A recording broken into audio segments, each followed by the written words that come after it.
नमस्कार, मैं आरडी भारती और आप देख रहे हैं बिहारी सुल्तान। बिहार विधानसभा चुनाव में तीसरा विकल्प के रूप में बहुजन समाज पार्टी आ गई है। कई जगह पर त्रिकोणीय मुकाबला तो कई जगह पर आमने सामने। बहन मायावती जी भी स्थिति को भांप गई है। उन्होंने ताबड़तोड़ प्रोग्राम देना शुरू कर दिया और जो बसपा के बड़े नेता है राष्ट्रीय संयोजक आकाश आनंद जी, ये ताबड़तोड़ रैली कर रहे हैं। लेकिन आज एक सच्चाई हमें पता लगी। बहुजन समाज पार्टी के समर्थक, बहुजन समाज के बुजुर्ग, जो उन्होंने बारीकी से बताया, हम अपने दर्शकों को सामने रखना चाहते हैं, बताना चाहते हैं कि यह कितना सच है, क्योंकि बुजुर्ग ने साफ साफ क्लियर कर दिया। बिहारी सुल्तान चैनल को मजबूत करने के लिए आप आर्थिक सहयोग जरूर करें, क्योंकि चुनाव का दौर है, भागदौड़ बड़ी है और आर्थिक सहयोग कहीं से हमें नहीं मिल रहा है। पार्टी तो करती ही नहीं है खर्च।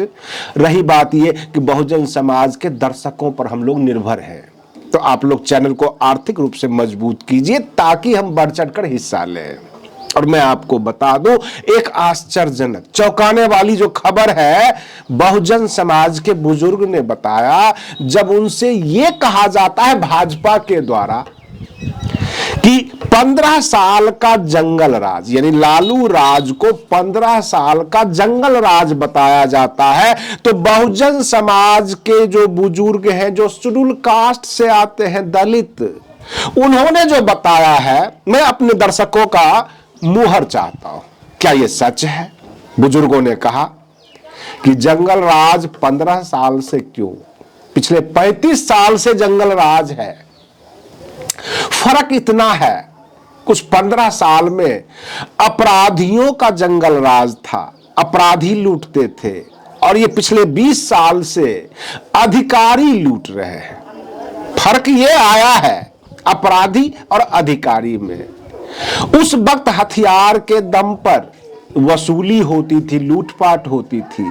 अब कलम के दम पर लूटपाट होती है। जो दलित बुजुर्ग ने कहा कि भाजपा भी तो सबसे बड़ी डकैत पार्टी है, एनडीए भी तो डकैत पार्टी है, और सीधे सीधे तौर पे आरोप लगाया अपराधी दोनों है, जंगल राज दोनों का है, एक अपराधी के दम पर, एक अधिकारी के दम पर। फिर उनसे सवाल किया गया, कहा जाता है कि लालू प्रसाद के शासन काल में बड़ी बड़ी सेनाएं बनी और नरसंहार हुआ। तो उनका कहना यह है कि नरसंहार तो अभी भी हो रहा है, जारी है। फर्क इतना है कि पहले नरसंहार हथियार से होता था, अब दवाई ही नहीं देते, अस्पताल ही नहीं खुलता। कहने का तात्पर्य यह है कि जो स्वास्थ्य की व्यवस्था खराब है, कोरोना काल आया, सरकार के पास दवाई नहीं है, हॉस्पिटल की समुचित व्यवस्था नहीं है। तो बुजुर्ग का कहना यह हुआ कि पहले 10-20 की संख्या में लाशें गिनी जाती थी, अब तो 100, 200, 500 की संख्या में गिनी जाती है। अब तो बस हॉस्पिटल के आगे खड़े हो जाइए और फिर लाशों की गिनती कर लीजिए। बस वे गैर कानूनी थे, ये कानूनी रूप से नरसंहार करते हैं। ये सारी बातें क्या आपको लगता है बुजुर्ग ने सच बताया? बुजुर्गों का कहना यह है कि ये आरक्षण और SC/ST बहुजन समाज के जो हितैषी बनते हैं, ये हमसे वोट लेने के लिए आते हैं, हमें ठगते हैं, लॉलीपॉप देकर, अपना बताकर हमसे वोट लेते हैं। अपनी तो केवल बहन मायावती है। क्या ये बात सच है? मैं पूरे बहुजन समाज से पूछ रहा हूं, क्या बहन मायावती जी पर ही विश्वास करें बहुजन समाज के लोग? लालू प्रसाद यादव, नीतीश कुमार, ये भी ओबीसी में आते हैं, अखिलेश यादव ये भी ओबीसी में आते हैं। जब बात करते हैं 85% के, तो 85% में अखिलेश यादव, राजद के तेजस्वी यादव, नीतीश कुमार सब आते हैं 85% में। हम अखिलेश यादव अथवा लालू यादव को ब्राह्मण तो नहीं कह सकते। इस पर बुजुर्गों ने डांटते हुए हमसे कहा, वह कौन सा ऐसा कार्य है जो अखिलेश यादव, लालू यादव, तेजस्वी यादव ने किया है बहुजन समाज के लिए? हमको जवाब दे दीजिए। इस सारे के सारे पोंगा पंडित हैं, इनके श्राद्ध कार्यक्रम जाकर देख लीजिए, इनके बड़े बुजुर्गों इनकी शादी जाकर देख लीजिए। क्या हम बहुजनों की तरह इनकी शादी होती है? ये घोड़ी पर अगर चढ़ेंगे तो इनको उतारने वाला कोई नहीं आएगा। कोई है यूपी में मायका लाल जो ये कह दे अखिलेश यादव को घोड़ी पर से हम उतार लेंगे? बिहार में तेजस्वी यादव लालू यादव को घोड़ी से हम उतार लेंगे? नीतीश कुमार को उतार लेंगे? तो आप हमको इनके साथ क्यों जोड़ रहे हैं? हम दर्द में हैं, हम तकलीफ में हैं। हमारा तकलीफ इन्होंने नहीं ठीक किया। पिछले 35 साल से कुर्सी पर है, शासन में है, पुलिस इनके अंडर में है। पुलिस को जो ये आदेश करेंगे वो पुलिस मानेगी। लेकिन इन्होंने हमारे दर्द का इलाज नहीं किया। उत्तर प्रदेश में बहन मायावती जी के बाद 2012 से 2017 तक अखिलेश यादव मुख्यमंत्री थे। हमें यह बता दीजिए पत्रकार महोदय कि उन्होंने बहुजन समाज दलितों के लिए कौन कौन सा काम किया? क्या यूपी पुलिस उनके हाथ में नहीं थी?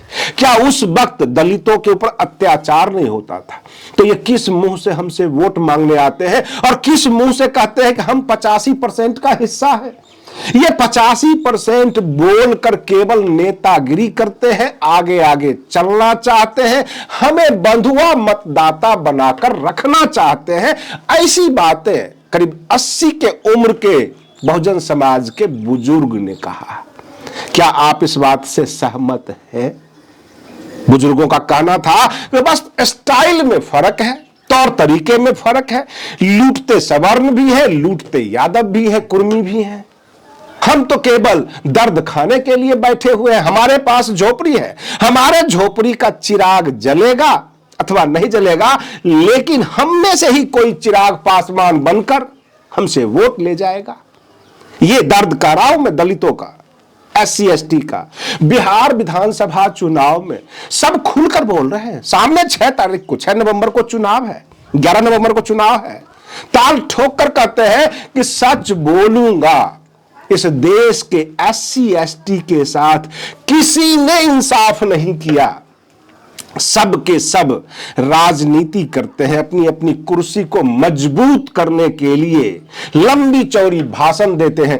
पहले तो नेता हुआ करते थे, अब तो कुछ चुनिंदा पत्रकार भी हैं जो ये कहते हैं कि हुक्मरान मत बनो, अब तो तुम्हें नौकरी चाहिए, शिक्षा चाहिए।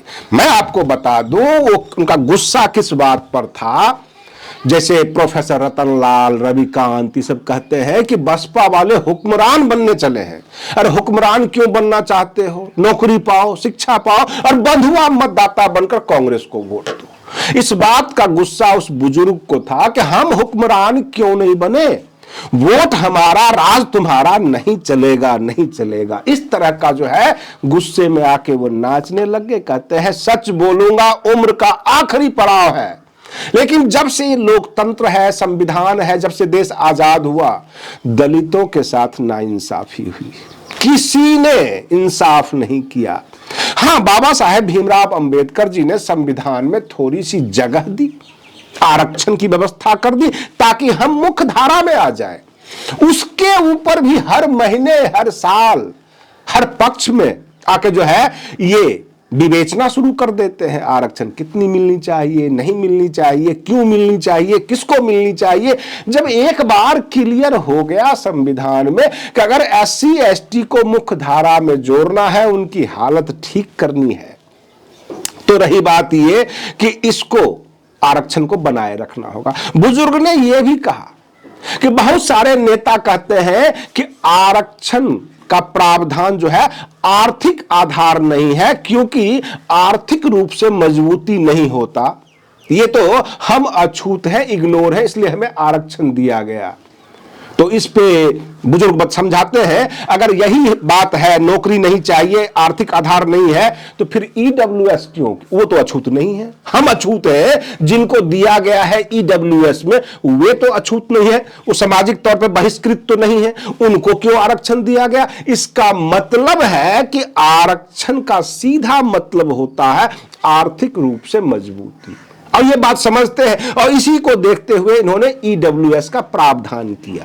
मेरा अगला सवाल था, बहन मायावती जी उत्तर प्रदेश की रहने वाली है, वो तो मुख्यमंत्री बनेंगी नहीं, बसपा ने मुख्यमंत्री चेहरा भी घोषित नहीं किया है। फिर क्या होगा?